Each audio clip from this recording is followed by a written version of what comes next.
ناظرین گرامی السلام علیکم ورحمۃ اللہ وبرکاتہ۔ سیدھی بات کے تازہ ترین پرائم ٹائم میں آپ لوگوں کا استقبال ہے۔ ناظرین گرامی، میں انصار عزیز ندوی اس وقت ایک اور خصوصی عنوان پر گفتگو کرنے جا رہا، اور وہ ہے امریکہ میں ڈونلڈ ٹرمپ کے صدر بننے کے بعد ٹیکس اور دیگر اس کے مختلف ٹیکس کی بڑھوتری، ٹیرف کی بڑھوتری دیگر ممالک پر، اور مختلف قسم کے فیصلے، تارکین وطن کو جو ہے ان کے ممالک واپس بھیجنے کے بہت ہی سخت فیصلوں نے یورپی یونین سے بھی امریکہ کو دور کر دیا ہے۔ یعنی کہ امریکہ ایک طرف ہے تو اقوام متحدہ ایک طرف۔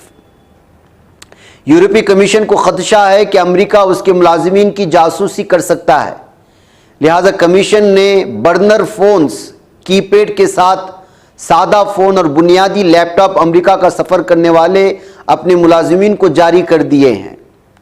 یہ بات برطانوی اخبار فائنینشل ٹائمز کی ایک رپورٹ میں بتائی گئی ہے۔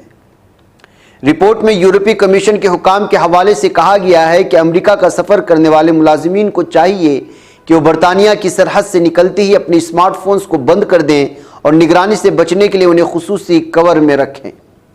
فائنینشل ٹائمز نے اپنی رپورٹ میں اس معاملے سے واقف 4 افراد کے حوالے سے کہا کہ آئندہ ہفتے IMF اور ورلڈ بینک کے اجلاسوں کے لیے امریکہ جانے والے یورپی کمیشن کے کمشنر اور اعلیٰ حکام کو اس حفاظتی اقدام کے تحت رکھا جائے گا۔ مذکورہ افراد کا کہنا تھا کہ چین اور یوکرین کے دوروں کے دوران پہلی اس طرح کے پروٹوکول پر عمل کیا جا رہا ہے۔ ان دونوں ممالک میں جاسوسی کے خطرے کی وجہ سے غیر ملکی مہمان معیاری IT کٹس کے ساتھ نہیں آ سکتے۔ ایک اہلکار نے کہا کہ اس بات کا خدشہ ہے کہ امریکہ یورپی کمیشن کے نظام کو ہیک کرنے کی کوشش کر سکتا ہے۔ یورپی کمیشن نے تصدیق کی ہے کہ اس نے حال ہی میں اپنی سائبر سیکورٹی کو اپ ڈیٹ کیا ہے، لیکن انہوں نے امریکی جاسوسی کے امکان پر تبصرہ کرنے سے انکار کر دیا۔ یورپی کمیشن نے کہا کہ اس کی سفارتی خدمات ہمیشہ اس طرح کی سیکورٹی اپ ڈیٹس میں شامل رہی ہے۔ وائٹ ہاؤس اور امریکی قومی سلامتی کونسل نے اس پیش رفت پر کوئی تبصرہ بھی نہیں کیا۔ یہ پیش رفت ایک ایسے وقت میں سامنے آئی ہے جب جنوری میں ڈونلڈ ٹرمپ کی وائٹ ہاؤس واپسی کے بعد سے یورپی یونین اور امریکہ کے درمیان تجارتی جنگ جاری ہے۔ ٹرمپ نے دعویٰ کیا ہے کہ یورپی یونین کی بنیاد امریکہ کو ہراساں کرنے کے لیے رکھی گئی تھی۔ اس نے یورپی یونین کو برآمدات پر 20% باہمی ٹیرف عائد کیا۔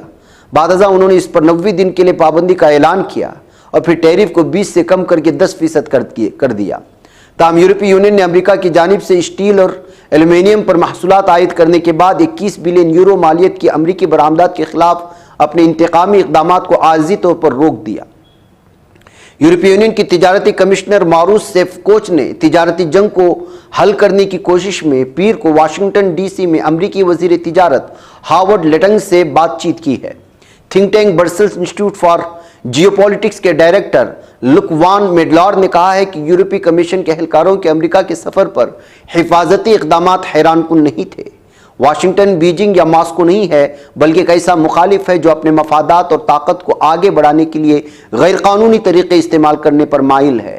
فائنینشل ٹائمز نے اپنی رپورٹ میں میڈلر کے حوالے سے یہ بیان جاری کیا۔ حالیہ دنوں میں یورپ سے آنے والے سیاحوں اور ماہرین تعلیم کو امریکہ میں داخلے سے منع کرنے کے کئی واقعات سامنے آئے ہیں، کیونکہ ان کے فون یا لیپ ٹاپ پر موجود ان کے سوشل میڈیا پروفائلز کو امریکی سرحدوں پر سرحدی عملے نے چیک کیا اور ان میں ٹرمپ انتظامیہ کی پالیسیوں پر تنقید کرنے والے تبصرے یا پوسٹ پائی گئیں۔ اس وجہ سے اسے امریکہ میں داخلے کی اجازت نہیں دی گئی اور سرحد سے ہی واپس بھیج دیا گیا ہے۔ تو ناظرین گرامی، اس وقت عالمی سطح پر صورتحال بہت بھیانک انداز میں بڑھتی چلی جا رہی۔ کہیں زمینی جنگ ہے، کہیں مذہبی جنگ ہے، کہیں کسی چیز کو حاصل کرنے کا جنون ہے، اور کہیں تجارتی جنگ۔ اب یہ ساری چیزیں کہاں جا کر کے اس کا نتیجہ کیسے نکلے گا اور اس کا اثر پوری دنیا میں کس طرح سے ہوگا، یہ جو ہے دیکھنا پڑے گا۔ ناظرین، مجھے اجازت دیں۔ السلام علیکم ورحمۃ اللہ وبرکاتہ۔